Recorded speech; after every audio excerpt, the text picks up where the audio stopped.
All right, everyone, this is Mr. Albrecht. I wanted to make this video to give you an understanding of what the gradable column is all about, because we've been informed that we might want to pay a little bit closer attention to that, simply due to the fact that later on in some of your classes, you're going to run into more gradable assignments that could prevent you from progressing as quickly as you want to. So I've kind of started a couple classes with a practice account here just to give you an idea how things look. This is a sixth grade math class, and all I did was do the Versal lesson, the notebook quiz, and then I did the first two lessons here. Um, and taking a look at the performance on that, that wasn't a whole lot that I did, but looking at the notebook submission here, the first two lessons, my overall percentage complete is 6%, and my percent of gradable activities is 4%. Now, with that said, various different things such as your post-tests, your quizzes, if you look at the way this is set up for periods and categories, each one of these lessons will have little assessments at the end. You'll have your notebook requirements, and then you'll have your post-test, and those of you that are in high school final exams that count towards your gradable activities.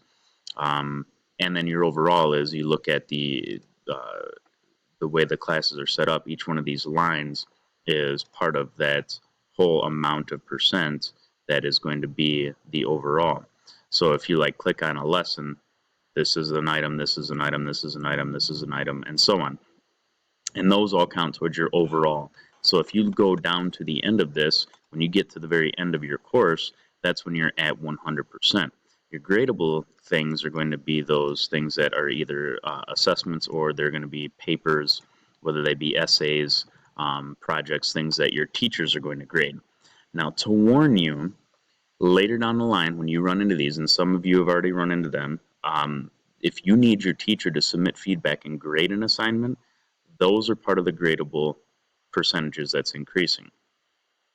You may have to wait for your teacher to grade it and return it in order for you to advance in the class.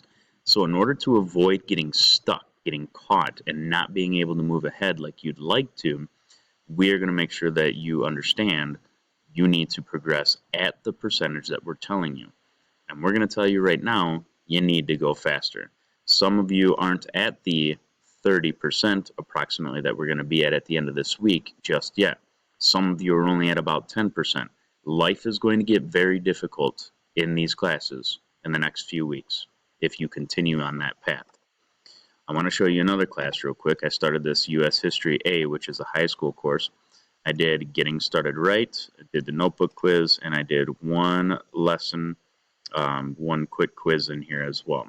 And if you look at the information on my my grades here, at the very top it says I did 1% of gradable activities, 3% overall. And that is for the notebook quiz and doing a lesson and a quiz in the actual course there. Or actually only one lesson. So as you can see, all this that's left here needs to be done before the end of this course. So I'm going to tell you right now, looking at your gradable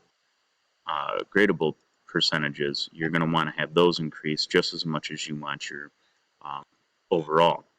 Most of your courses, they're going to be generally the same number. They're only going to be a few percent off. I've noticed in some classes, your gradable might say 25%, your overall might say 27%. They're pretty close, especially in math, a lot of your basic classes. If you look at your English classes especially, you'll see gradable sometimes only about half the percentage of the overall. I was just looking at a student who has an English 10 class who has 9% of gradable activities complete and approximately 18% of overall complete. Now that means there's going to be more essays, more questions, more projects, more things to do in the future. They're not portfolios like previously, but they are essays. You have to type information and submit it to your teacher. So an essay that might take you 3 days to complete and turn back in just ate up 3 days that you can't increase this overall. You can only increase the gradable at that time for that one lesson when it's turned in. Now the nice thing about gradable activities is often when you do one of them, the percent will jump quite a bit, especially in some of your elective courses. You might have 4 or 5 big assignments that will jump that progress, that percent, quite a bit. But your overall is not going to move as much. Depending on what you're doing, your overall will move incrementally, very slowly, to the end of the semester. Gradable will jump occasionally, but you need to be prepared for later down the road when those assignments hit. Be prepared especially in English classes. Be prepared especially in some of your elective classes. I've noticed some of them, like the law and order type classes, the criminology, those types of classes. There are going to be big jumps in gradable activities, except you need to make sure that you're caught up and ready to do it. Okay, so with that information, we are looking at an end date of the semester to be the week before final exam. So we want it Friday, January 13th. We want to have all of your courses 100% done on the overall activities. Your gradable most likely will not be there for the majority of you, depending on the type of class, because final exams, from what I understand, count also for gradable. And that would be the last thing you would have to submit. So please understand, if you are at 15, 16%, or even less in your courses right now on your overall, you need to get moving. And you need to really pay attention to that gradable column coming towards the middle and end of the semester, and make sure that those are caught up, because you don't want to be caught with those projects towards the end. When you get an assignment that needs to be done offline, whether it be writing a paper or something, get it done as quickly as possible. Your teacher will need time to grade it to give it back, so that they can progress you into the course. If you have any questions on this, please get a hold of me, get a hold of Ms. Villegas, and let us know. We have quite a few people with their courses that they might have 4 courses on PACE, but 3 of them are not, because they don't want to do those courses every day. You need to make sure you're doing all of them every single day. At the end of this week, you need to be 29%. That's the end of Friday, October 7th. You need to be at 30%, 29, 30% with your overall. Your gradable activities will start to catch up, and some might even surpass your overall, but be wary. Be ready to understand that that's going to have to increase as well, that you're going to have to look at those assignments and get them done. Come November 4th, I'm going to be evaluating every single student's progress. I'm going to be looking at every single thing you've accomplished, looking at your gradable activities, your overall activities, and making sure that the amount of time, the amount of effort you're putting in is sufficient to get this done in time. I do not want you to have to give up your weekends and holidays, but if you're not on pace, you're going to have to. Also, remember, in our student handbook, it says that you are going to be on pace and passing your courses in order to stay in the program, because that's a requirement. In addition to that, you're going to see we need, instead of the 4 to 5 hours many of you have told me that you're doing each day, putting in 4 to 5 hours, I need you to be adamant about how much of your work you're getting done, not how much time you're spending, how much work you're getting done. Understand, some of you might get everything done you need for the day in maybe 5 hours. I'm telling you right now, 5 hours is not enough time. And most of the groups that I've talked to this week in the mandatory meetings, I've asked, instead of 5 hours, give me 7 or 8. You would spend 7 hours anyway at a traditional school with another couple hours of homework, so it's not like you're doing more than anyone else. Give me 7 or 8 good hours of work, and getting the activities done like you should be doing. For instance, what I said before, if you look at your class, look at how many units are here.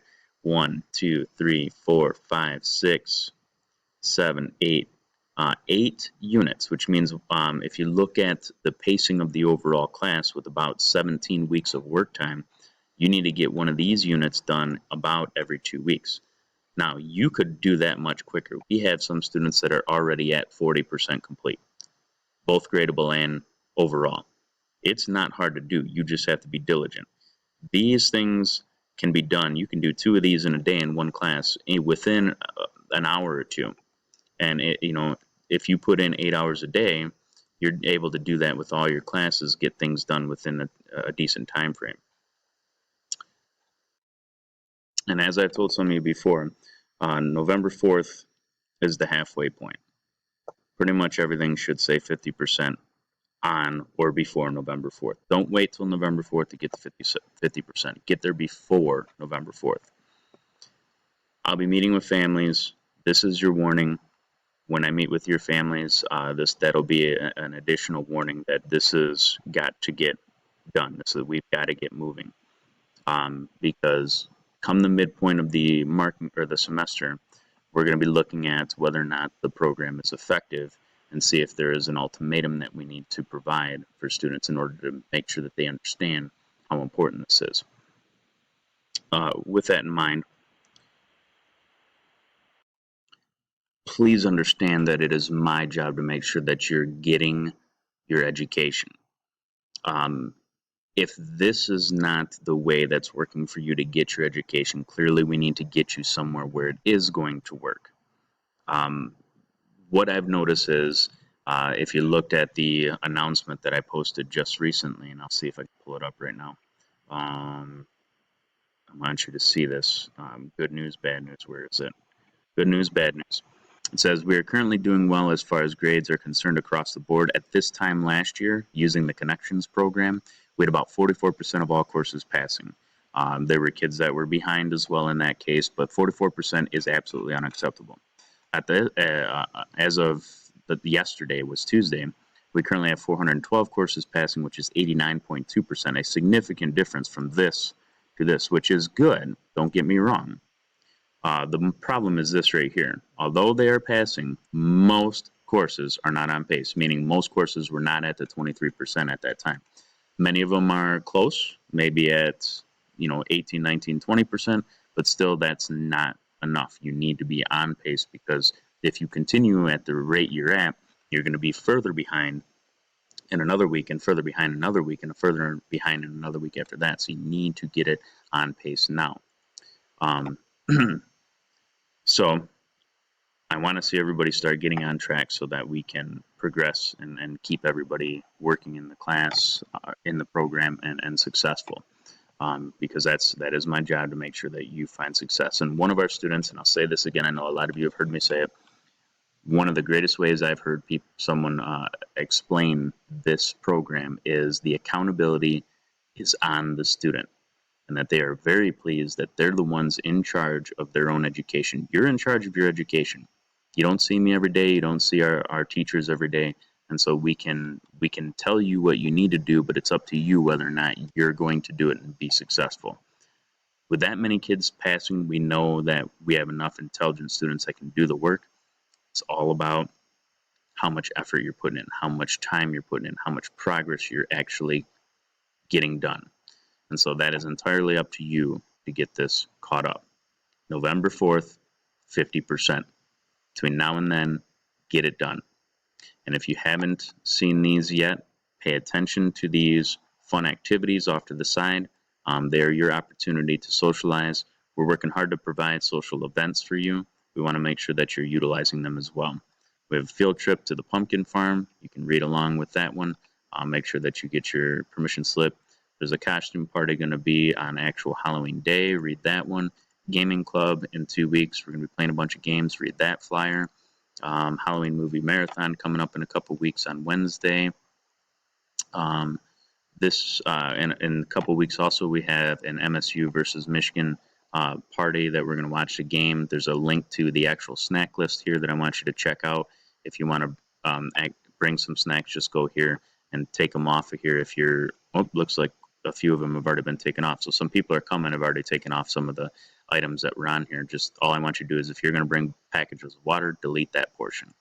So that's the MSU U of M game. And this week's Wednesday night movie, which is actually tonight, is Jurassic World from 7 to 9 behind Edison. We're planning on popping some popcorn and having a good time. So hope to see some of you there. Have a great time. This video will be up here for the next couple days. If you have friends that haven't seen it, make sure that they watch it and get all the information they need.